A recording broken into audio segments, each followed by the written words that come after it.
நீங்கள் தவறவிட்ட எபிசோடுகளை இப்பொழுதே காணுங்கள் உங்கள் Tandivan.com மற்றும் Tandivan யூடியூப் சேனலில்.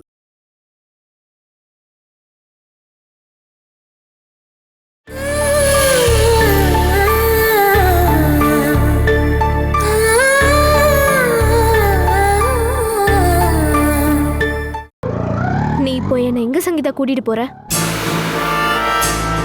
ஒரு ஊரு முழுக்க ஏமாத்தி கோடிக்கணக்கான சொத்து வச்சிருக்க கவுண்டர் குடும்பத்துல இருக்க பாட்டியை பார்க்க போலான்னு சொல்லிட்டு இங்கெங்க என்ன கூட்டிட்டு வந்த? இந்த சேரி தான் அவங்க என்ன பாக்குறதுக்காக தேர்ந்தெடுத்த இடமா? ஓ, சோத்துக்கே திண்டாடிட்டு இருக்க எனக்கு இவ்வளவுதான மரியாதை? அதனாலதான் இங்க கூட்டிட்டு வந்திருக்க. இருந்தாலும் அவங்களோட ஸ்டேட்டஸ் அவங்க பார்க்கணும் இல்ல? இங்க பாரு, தெரியாம உன்கிட்ட ஒண்ணு கேக்குறேன். சங்கீதா, என்ன இதெல்லாம்? மத்த எல்லாரும் சொன்ன மாதிரி நீ என்னை ஏமாத்துறியா? இல்ல, அப்படியெல்லாம் யோசனை பண்ணாத கிருஷ்ணா. உன் அம்மாவோட அம்மாவை பாக்குறதுக்காக தான் நம்ம இங்க வந்திருக்கோம். அவங்க உன் வரவை எதிர்பார்த்துட்டு இருக்காங்க. எனக்கு அதுக்கு நம்பிக்கையே இல்ல. நீ சொன்னப்போ நான் மனசுல நினைச்ச இடமே இல்லை இது. கூண்டுக்குள்ள மாட்டின எலி மாதிரி நான் இப்ப மாட்டிக்கிட்டேன் போல. உண்மையை சொல்லு சங்கீதா, என்னோட எதிரிகளுக்காக தானே நீ என்னை இங்க கூட்டிட்டு வந்த? இப்போ இங்க வச்சு நான் என்ன சொன்னாலும் நீ கண்டிப்பா நம்ப மாட்டே கிருஷ்ணா. இருந்தாலும் நீ இது வரைக்கும் வந்துட்ட இல்லையா, இன்னும் கொஞ்ச தூரம் என் கூட நடந்து வா. உன்கிட்ட சொல்லி புரிய வைக்க முடியாத இடத்துக்கு தான் நான் இப்போ உன்னை கூட்டிட்டு போறேன். அது நீ நேர்ல பார்த்துதான் புரிஞ்சுக்கணும். அதுக்கப்புறமா நீ என்ன வேணா முடிவு பண்ணலாம், என்ன வேணாலும். சரி, நான் இப்போ உன் கையில வந்து சிக்கிக்கிட்டேன். அதுக்காக உன் பேச்ச கேட்குறேன். ஆனா அங்கிருந்து உன் விளையாட்டை நீ நிறுத்தலனா நான் உன்கிட்ட எப்படி நடந்துப்பேன்னு எனக்கே தெரியாது. சரி வா போலாம். தேங்க்ஸ், வா.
வா கிருஷ்ணா, இந்த ஒரு தடவை என் பேச்ச கேட்கறதா சொன்னல.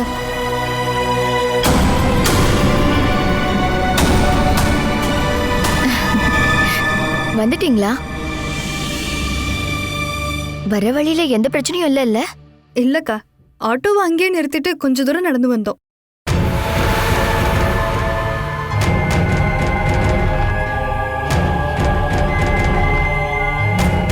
நல்ல வேலை பண்ணீங்க. நீங்க யார் வீட்டுக்கு வந்திருக்கீங்கன்னு வெளியில தெரியாம இருக்கிறது தான் நல்லது. உள்ளவா கிருஷ்ணா. சங்கீதா என்கிட்ட சொன்னா நான் நினைச்ச மாதிரியே தான் இருக்க.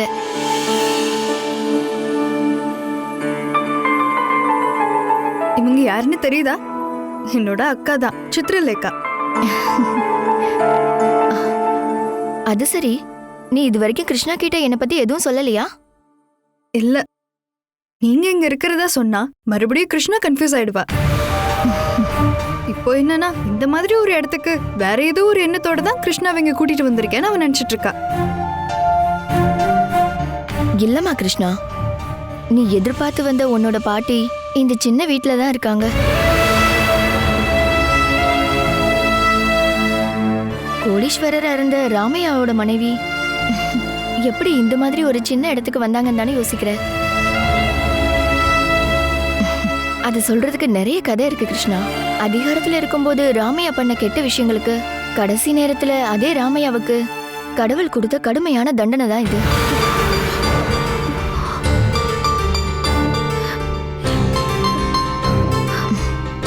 பத்மினிங்கிற பாப்பம்மா, அவங்க ரொம்ப அழகா இருப்பாங்க.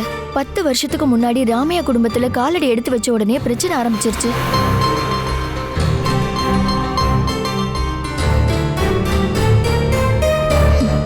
அவங்களோட பேச்சிலையும் அழகுலையும் மயங்கி போன ராமையா மத்த எல்லாத்தையும் மறந்துட்டாரு. சொந்த மனைவிய, ஊரை, வீட எல்லாத்தையும், கணவனை கடவுள் மாதிரி பார்த்த உங்க பாட்டியும் அதோட உடைஞ்சிட்டாங்க.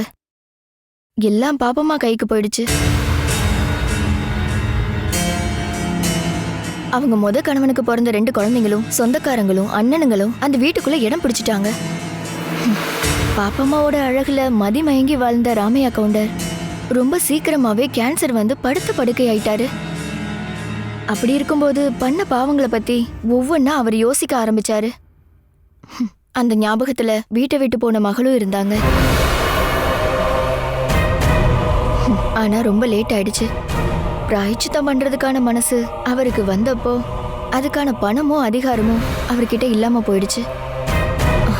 கவுண்டரோட ஒரு பாதி தான் இப்ப உள்ள இருக்காங்க. ஆமா, இங்க யாரும் இல்லையா? பானுமதி, பாட்டி எழுந்திருச்சிட்டாங்கன்னு நினைக்கிறேன். பானுமதி அவங்களுக்கு ஹெல்ப் பண்ற லேடி. நான் வந்ததுனால அவங்க வீட்டுக்கு கிளம்பிட்டாங்க. பானுமதி, நீங்க வர்றதா நான் சொல்லியிருந்தேன் கிருஷ்ணா. கொஞ்ச நாளா அந்த எதிர்பார்ப்புல இருக்காங்க. என்ன, உன் பாட்டியை பார்க்க வேண்டாமா?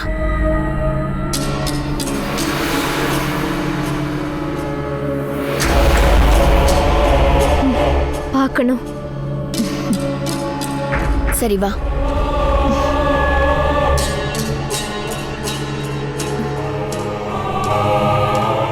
வா.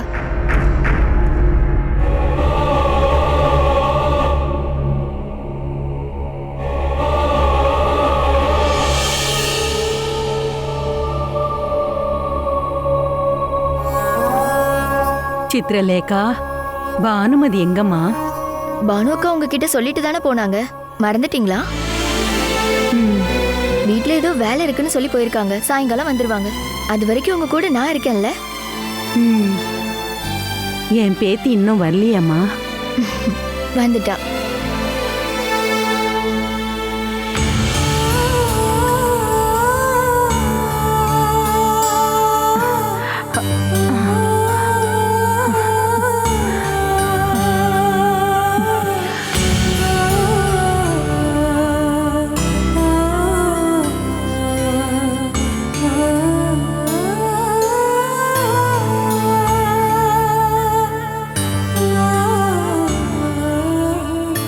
இவதான் உங்களோட பேத்தி கிருஷ்ணா. நல்லா பாத்துக்கோங்க. இவ என் பொண்ணு ஜானகியேதாம்மா.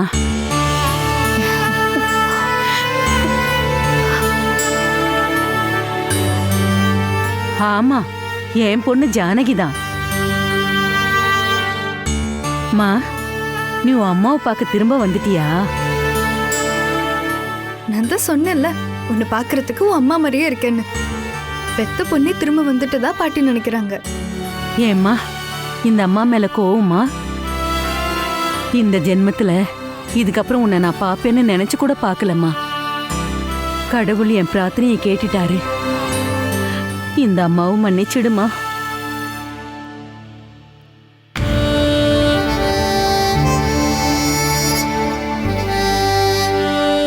நான் உங்க மக இல்ல, நான் உங்களோட பேத்தி பாட்டி கிருஷ்ணா.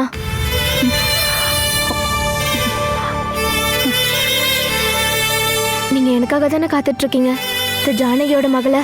ஆமா, ஆமாம்மா. என்னோட ஜானகி இந்த உலகத்தை விட்டு போயிட்டான்னு எனக்கு தெரியும். இருந்தாலும் உன்னை பார்க்கும்போது அப்படியே என் பொண்ணு என் முன்னாடி வந்த மாதிரி இருக்குமா. இங்க வந்து உட்காருமா. இந்த பாட்டி பக்கத்துல உட்காரு.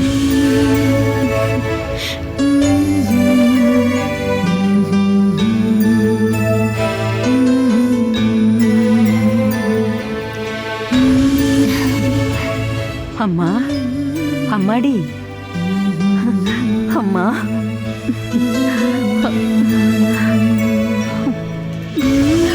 நான் ஒரு பாவி, இந்த பாட்டி ஒரு மகா பாவிமா. விருப்பப்பட்ட பையனோட போனதுனால நான் பெத்த மகளை எங்க குடும்பத்துல இருந்து வெளியில அனுப்பிட்டோம்.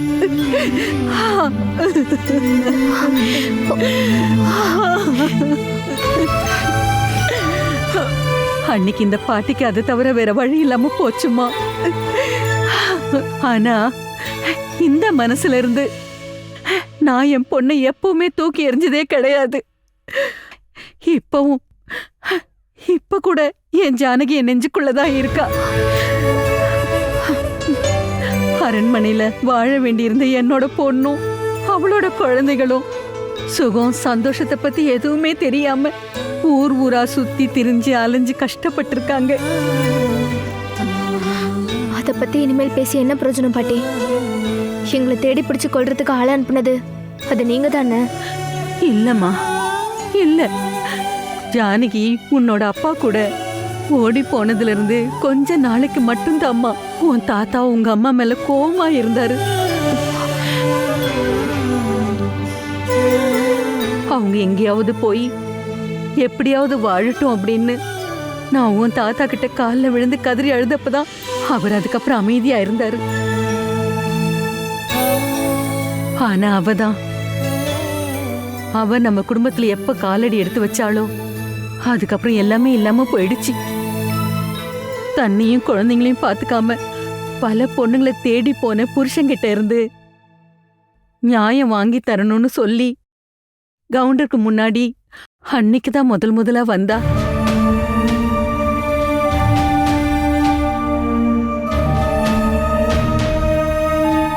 கடைசியில நியாயம் கேட்டு வந்தவ சட்டத்தையே மாத்தி எழுதிட்டா. கால தோஷத்தினால பண்ண தப்புக்கான தண்டனையான்னு தெரியல. அது எதுவா இருந்தாலும் அடைக்கலத்தை தேடி வந்தவ அதிகாரி ஆயிட்டா. ஆனா அவளால ஏமாந்துட்டோன்னு அவருக்கு புரிஞ்சதுக்கு அப்புறம் கவுண்டர் ஒரு நல்ல விஷயத்த பண்ணாரு. ஊரை விட்டு போன அவளோட மகளையும் அவ குடும்பத்தையும் தேடி கண்டுபிடிச்சு கூட்டிட்டு வரணும்னு நினைச்சு அவருடைய நம்பிக்கையான பிரபாகர் கிட்ட ஒப்படைச்சாரு. பாரு, இதோ இவளோட அப்பா கிட்டதான்.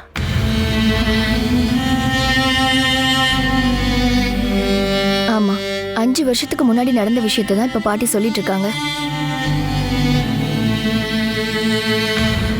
கவுண்டரோட மகளும் அவ புருஷனும் 2 குழந்தைங்களோட ஊர் ஊரா போய் வாழ்ந்துட்டு இருக்காங்க அப்படிங்கிற விஷயம் அப்பாக்கு தெரிய வந்து கவுண்டர் கிட்ட சொன்னாரு.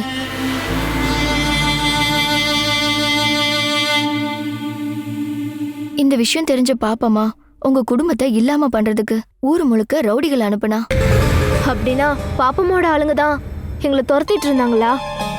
அவங்கள கவுண்டர் அனுப்புன ஆளுன்னு எங்க அப்பா அம்மா அப்படிதான் நினைச்சிட்டு இருந்தாங்க.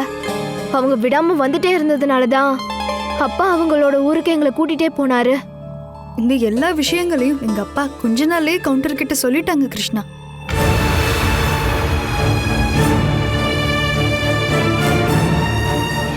அதுக்குள்ள படுத்த படுக்கையாயிட்ட கவுண்டர் கடைசியா ஒரு முடிவு எடுத்தாரு. தன்னுடைய எல்லா சொத்துக்களும் மகளோட மகளா இருக்கிற கிருஷ்ணாவோட பேர்ல எழுதி வைக்கணும்னு.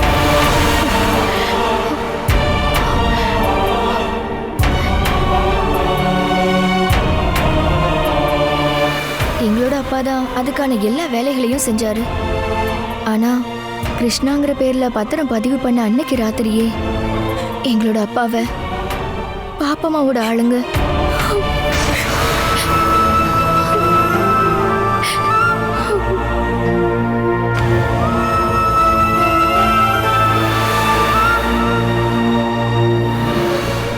நாளுக்கு அப்புறம்தான் பக்கத்துல இருக்கிற மாட்டு தொழுவத்துல இருந்து அவரோட பாடிய அங்க இருந்து வெளியில எடுத்தாங்க.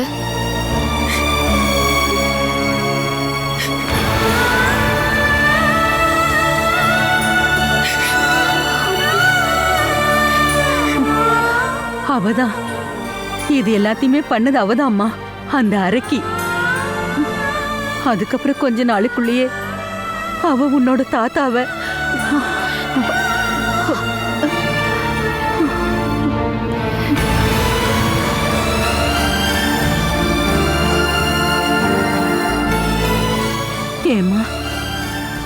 பாரு, உன்னையும் அவ இல்லாம பண்ணிடுவா. ஜாக்கிரதையா இருக்கணும், என் பேத்தி ஜாக்கிரதையா இருக்கணும்.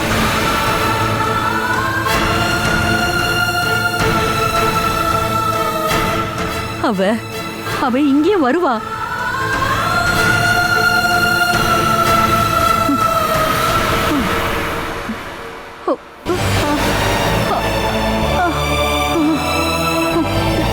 ஐயோ பாட்டி, பாட்டி, அக்கா, பாட்டிக்கு என்னாச்சு? பயப்பட வேண்டாம். பத்மினி பத்தி பேசினாலே பாட்டிக்கு இப்படிதான் ஆகும். கொஞ்ச நேரத்துக்கு அப்புறம் சரியாயிடும். சங்கீதா, நீ போய் சுடுதண்ணி கொண்டு வா.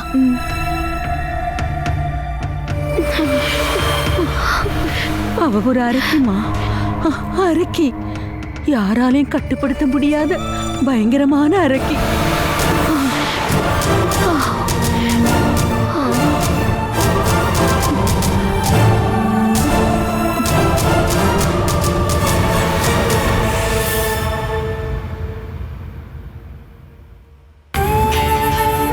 எனக்கு போதும்மா, இந்த பாட்டிக்கு போதும். மீதியை நீ குடிச்சிடு. இன்னும் கொஞ்சம் தானே இருக்கு பாட்டி, இதையும் குடிச்சிருங்க. பாட்டி எவ்வளவு நாளுக்கு அப்புறமா இப்படி சந்தோஷமா இருக்காங்கன்னு தெரியுமா கிருஷ்ணா? இப்ப பாட்டிக்கு புதுசா வாழ்க்கை கிடைச்ச மாதிரி இருக்கு. இதுக்கப்புறம் நான் செத்தாலும் எனக்கு எந்த வருத்தமும் இல்லை. என் பேத்தியோட கையால தண்ணி குடிக்கிறதுக்கான வாய்ப்பு இப்ப எனக்கு கிடைச்சிருக்கு இல்லையா? உங்களோட சாவை பத்தி இதுக்கப்புறம் நீங்க பேசவே கூடாது. உங்க பேத்தியோட கையை பிடிச்சிக்கிட்டு நீங்க உங்க சொந்த வீட்டுக்கு போகணும் இல்லையா? அதுக்கு அவ சம்மதிப்பாளா என்ன? வீட்டுக்குள்ள இருக்கிற ரூம்ல பூட்டி வச்சு என்னையும் கொன்றுவான்னு தெரிஞ்சதுக்கு அப்புறம் தானே நீங்க என்ன அங்கிருந்து கூட்டிட்டு வந்து இங்க தங்க வச்சிருக்கீங்க. அவளோட ஆளுங்க தேடி கண்டுபிடிச்சு இங்க வர வரைக்கும் தான் அம்மா என்னோட ஆயுசே இருக்கு. அதுக்கு முன்னாடி என்னோட பேத்தியை என்னால பார்க்க முடிஞ்சதே. அது நான் பண்ண பாக்கியம். இதுக்கப்புறம் நாங்க உங்களை யாருக்கும் விட்டு கொடுக்க மாட்டோம், யாருக்கும்.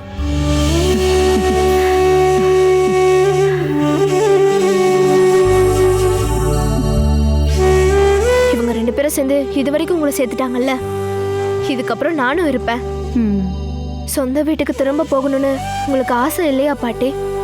எனக்கு அந்த ஆசை இல்லாம போகுமாமா? அந்த வீட்லயே என்னோட உயிர் போகணுங்கிறது தான் என்னோட ஆசையே. ஆனா அதுக்காக உன்னை பலி கொடுக்கணுங்கிறது என்னால முடியாத விஷயமா.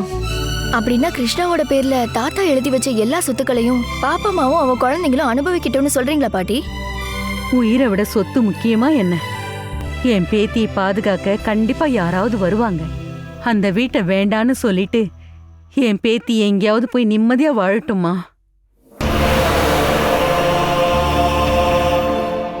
சொத்துலயும் பணத்துலயும் எனக்கு எந்த விதமான ஆசை இல்லை பாட்டி. ஆனா நம்ம வீட்லயே தங்கியிருந்து நமக்கு எதிராக கொலை பண்ணிட்டு இருக்கும்போது அதை கையை கட்டிட்டு வேடிக்கை பார்க்க முடியல பாட்டி. ஆமா, கிருஷ்ணாவை கண்டுபிடிச்சு வீட்டை அவகிட்ட ஒப்படைக்கணும் தானே இத்தனை நாளா நீங்க நினைச்சிட்டு இருந்தீங்க பாட்டி. அப்படி இருக்கும்போது உங்களுக்குள்ள ஏன் இந்த மாற்றம்? என்னுடைய பேத்தியை பார்த்ததுக்கு அப்புறம் இவ எங்கேயாவது போய் சந்தோஷமா வாழணுங்கிறதாம என்னோட ஆசையே. அந்த அரக்கியோட சண்டை போடுறதுக்கு என் பேத்தியால முடியுமா என்ன? ஆனா கிருஷ்ணா ஒன்னும் தனியா இல்ல பாட்டி, நாங்க கூட இருக்கிறோம். எங்க வாழ்க்கையில எங்களுக்கு வேற எதுவும் தேவையில்லை பாட்டி. எங்க அப்பாவை கொலை பண்ணவங்கள சட்டத்தை முன்னாடி கொண்டு வந்து நிறுத்தணும்னு சொல்லிதான் போராடிக்கிட்டு இருக்கோம், நானும் என் தங்கச்சியும். உங்களுக்கு பேத்தி கிடைச்ச உடனே நீங்க எங்களை மறந்துட்டீங்களா? ஐயோ, அப்படியெல்லாம் நான் நினைக்கவே மாட்டேன். உங்களுக்கும் எந்த ஆபத்தும் வரக்கூடாதுன்னு நினைச்சுதான் இந்த பாட்டி அப்படி சொன்னேன். அங்க போய் சண்டை போடுறதுக்கான தைரியம் இருந்துச்சுன்னா இந்த பாட்டி அதை தடுக்க மாட்டேன். என்னோட எல்லா ஆசீர்வாதமும் பிரார்த்தனையும் உங்களுக்காக மட்டும்தாம்மா. சித்ராக்கா, உங்க மனசுக்குள்ள பாட்டியோட வீடை திருப்பி எப்படி வாங்கணும்னு ஏதாச்சும் இருக்கா? எந்த ஒரு தியாகத்துக்கும் எந்த ஒரு விஷயத்துக்கும் நான் தயார் தான். அதுக்கு ஒரு வழி இருக்கு. பாப்பம்மா அவளோட பெட்டிக்குள்ள பத்திரத்தை ஒளிச்சு வச்சிருக்கா. அதை எடுக்கிறதுக்கு நீ அந்த வீட்டுக்குள்ள மாறு வேஷத்துல போகணும் கிருஷ்ணா.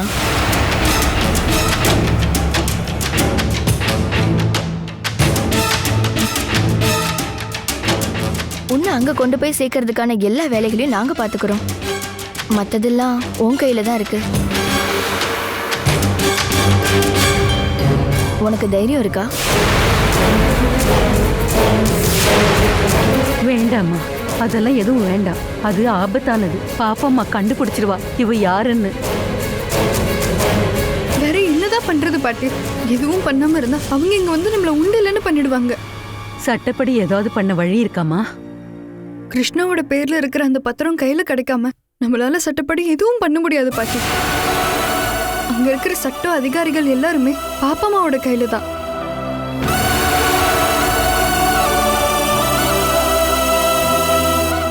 ஆமா பாட்டி, எங்களை அங்க இருக்கிற எல்லாருக்குமே தெரியும்.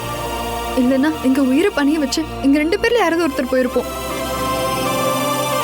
வேண்டாம், எனக்காக நீங்க இந்த அளவுக்கு பண்ணிருக்கீங்கல்ல, இதுக்கப்புறம் எனக்கு வர வேண்டிய சொத்தை திருப்பி வாங்க வேண்டியது எனக்கானது.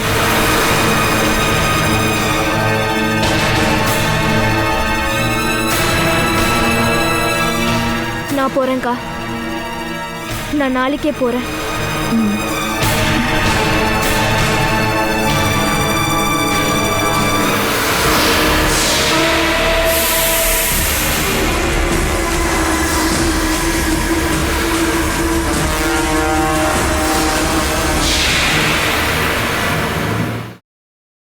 Catch us on TV, Tandivan.com, Facebook and YouTube.